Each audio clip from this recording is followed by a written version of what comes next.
Good evening. Welcome to South Asia Newsline. I'm Uzma Jaffrey. Here are the top stories we are tracking for you on Thursday, the 22nd of December. PM Modi reviews preparedness as India steps up COVID surveillance.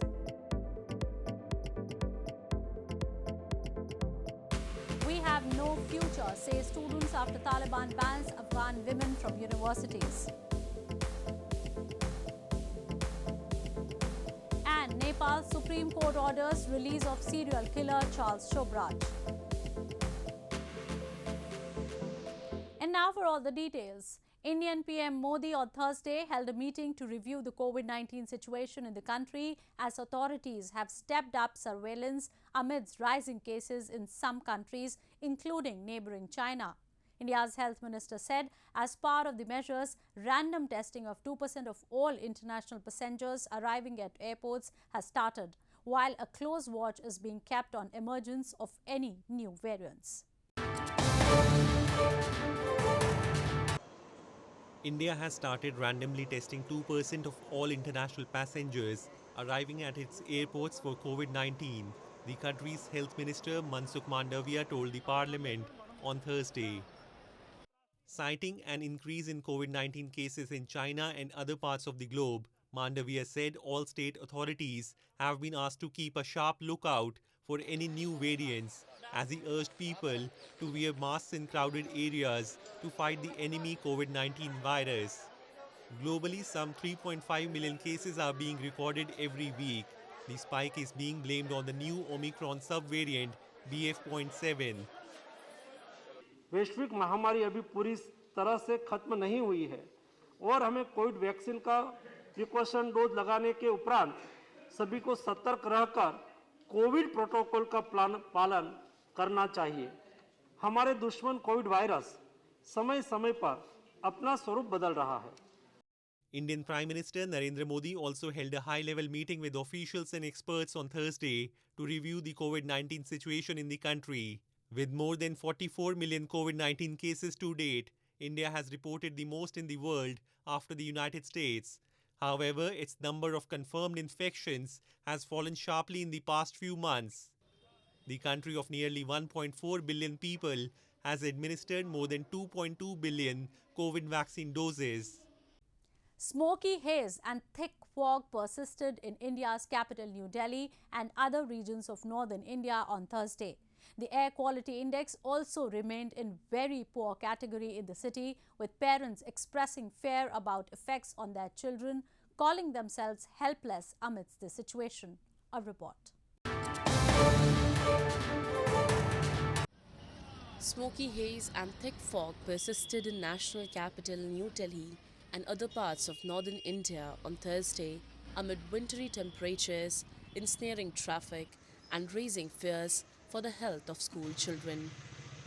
The city's air quality index was at 141 on Thursday in the very poor category as per data by the System of Air Quality and Weather Forecasting and Research. Parents expressed fear for their wards being exposed to pollutants, terming themselves helpless in such a situation. They blame the government is not taking enough measures to tackle pollution. Yes, I'm very much worried because the pollution levels have gone up really bad, and it's just that we are helpless because even the Delhi government is not taking any actions. They are not doing enough. They are not taking enough measures to curb the pollution levels. All I see is that you also must have seen while traveling on the road, there's a sprinkler, which sprinkles the water droplets on the streets, but that's not sufficient. In past, several measures such as occasional suspension of construction activities and restrictions on diesel vehicles have been implemented to improve the city's air quality. But experts have said that these measures need to be applied across northern India, which also suffers from poor air quality, to effectively control pollution. Moving on. Pakistan's Foreign Minister Bilawal Bhutto-Zardari on Thursday termed Tehreek-i-Taliban Pakistan militant group as a red line for Pakistan. Speaking to reporters, Bilawal said if Afghanistan rulers support the banned outfit in any form or fail to take action against them, it could affect relationship between the two countries. Pakistan's Foreign Minister Bilawal Bhutto-Zardari on Thursday said Afghan Taliban has been told Tehreek-i-Taliban Pakistan or TTP militant group is red line for his country, adding it could impact relations of Pakistan and Afghanistan. Bilawal, who is on a tour of the United States, made the remarks while speaking to media at the Pakistan embassy. He said, "We will not ignore if we found out that Taliban are not stopping TTP. TTP or the Pakistan Taliban is not directly related to Taliban but pledges allegiance to them." He also urged the US for releasing the frozen funds of Afghanistan, adding if Afghanistan's banking system and funds are not revived, it could lead to 90% of population entering poverty and the country becoming a recruitment ground for different terror outfits.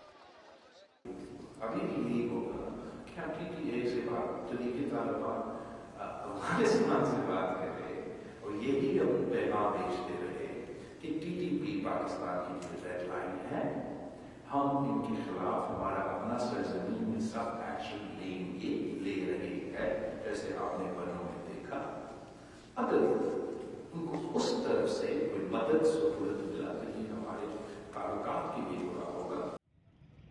Bilawal's remarks came after Pakistan's army claimed this week they gunned down at least 25 TTP militants holed up in a counter-terrorism center in Bannu city, while one hostage and 2 commandos died in the operation to retake the compound. The TTP has ramped up attacks in Pakistan in recent weeks since announcing the end of an Afghan Taliban brokered ceasefire with Islamabad last month.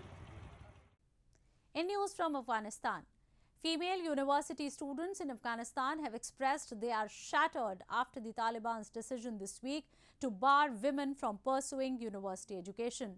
The move has drawn widespread condemnation from foreign governments and the United Nations. A protest was held outside the Nangarhar University in the eastern city of Jalalabad on Wednesday after the Taliban-run administration in Afghanistan said women would be suspended from university education. Female students complained they were turned away at the gates after the Tuesday's announcement by the Taliban-run Higher Education Ministry. The move has drawn widespread condemnation from foreign governments and the United Nations. A university student in capital Kabul said she now feels girls have no future in the country as their right to education has been snatched. Another student said she tore up all her notebooks when she heard the news.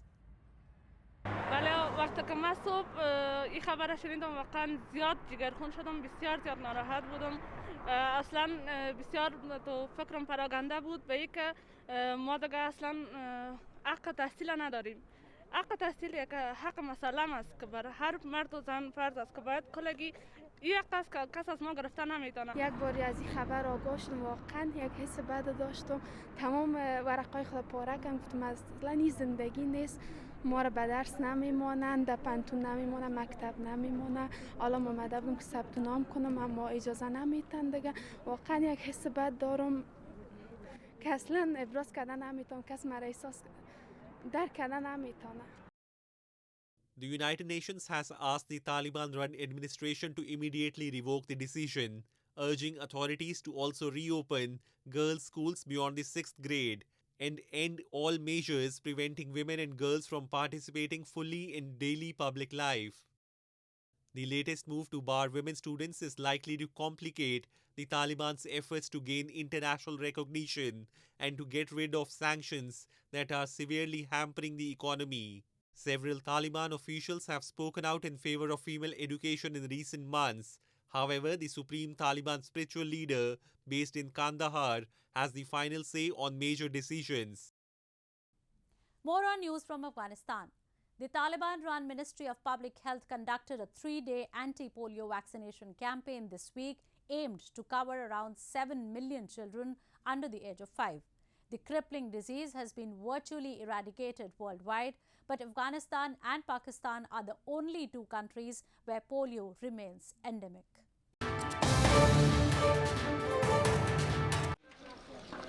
Afghanistan's Ministry of Public Health conducted a 3-day campaign to vaccinate 7 million children under the age of 5 against polio this week. Afghanistan, according to a statement by the Taliban-run Health Ministry, is nearing to become a polio-free country as so far this year only 2 cases have been registered against 4 cases in 2021. Dr. Sharafat Zaman Amar, a health ministry spokesperson, said this year around 8 polio vaccination campaigns have been conducted, 6 of which were national and 2 local in high-risk zones. The latest drive, which concluded on Wednesday, covered 26 out of the country's 34 provinces. The crippling disease has been virtually eradicated worldwide, but Afghanistan and Pakistan are the only 2 countries where polio remains endemic due to reasons including inaccessible terrain and suspicion of outside interference. In news from Nepal, Sobhraj, a convicted killer who police suspect was responsible for a string of murders across Asia in the 1970s and 80s, is set to walk free after Nepal's Supreme Court ordered his release owing to his age and health. Charles, who was held in a high-security jail in Kathmandu since 2003, was also suspected of killing 2 foreign nationals in the Himalayan nation. Charles Sobhraj, a convicted killer who police suspect was responsible for a string of murders in the 1970s and 80s, is set to walk free after nearly 20 years in prison in Nepal. The apex court of the Himalayan nation ordered his release owing to his health and age on Wednesday. 78-year-old Sobhraj, a French national, is suspected of killing more than 20 Western backpackers across Asia, usually by drugging their food or drink in the course of robbing them. He had been held in a high-security jail in Kathmandu since 2003 when he was arrested on charges of murdering American traveler Connie J. Bronjich and her Canadian friend Laurent Carriere.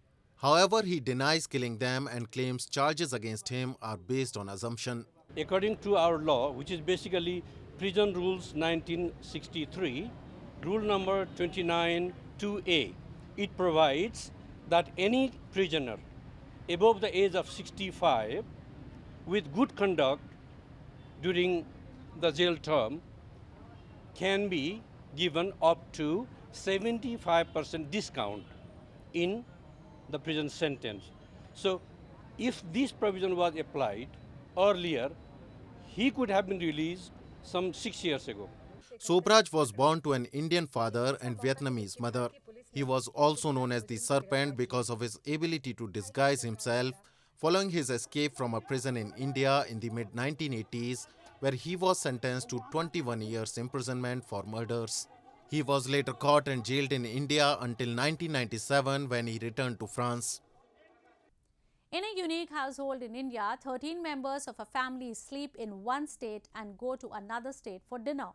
The house of 2 brothers, Uttam and Chandra Pawar, is divided by chalk mark as it falls under 2 states, Maharashtra and Telangana.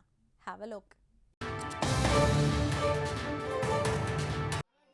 In a unique household in India, 13 members of Pawar family sleep in one state and go to another state for dinner. The house of 2 brothers, Uttam Pawar and Chandra Pawar, stands along the border of Indian states of Maharashtra and Telangana in Chandrapur district. The Pawar family has been living in this 10-room house, which is separated by a chalk line among the 2 neighboring states. Uttam Pawar said they pay taxes to village council of both states, adding the schemes of Telangana state provides the family more benefit. ये घर में हम 12-13 candidate है sir. जब हम दोनों भाई एक जगह थे, अब डिवाइडेड हो गए, तो 4 रूम बड़े भाई के तेलंगाना में बता रहे और 4 रूम मेरे महाराष्ट्र में बता रहे. मेरा जो किचन रूम है वो तेलंगाना में बता रहे sir. In 1969, when the dispute on the border issue between the 2 states was fixed, the Pawar family's land was divided between the 2 states. The house where the family resides was also divided. The neighboring states of Telangana and Maharashtra are in loggerhead over 14 such villages in Chandrapur district. Well, that's all we have for you from South Asia this evening. Now our viewers can watch the show on SouthAsiaNewsline.com. You can also visit us on Facebook.com/SAsiaNewsline and follow us on Twitter @SAsiaNewsline. That's all in tonight's edition. We will see you same time tomorrow. Good night.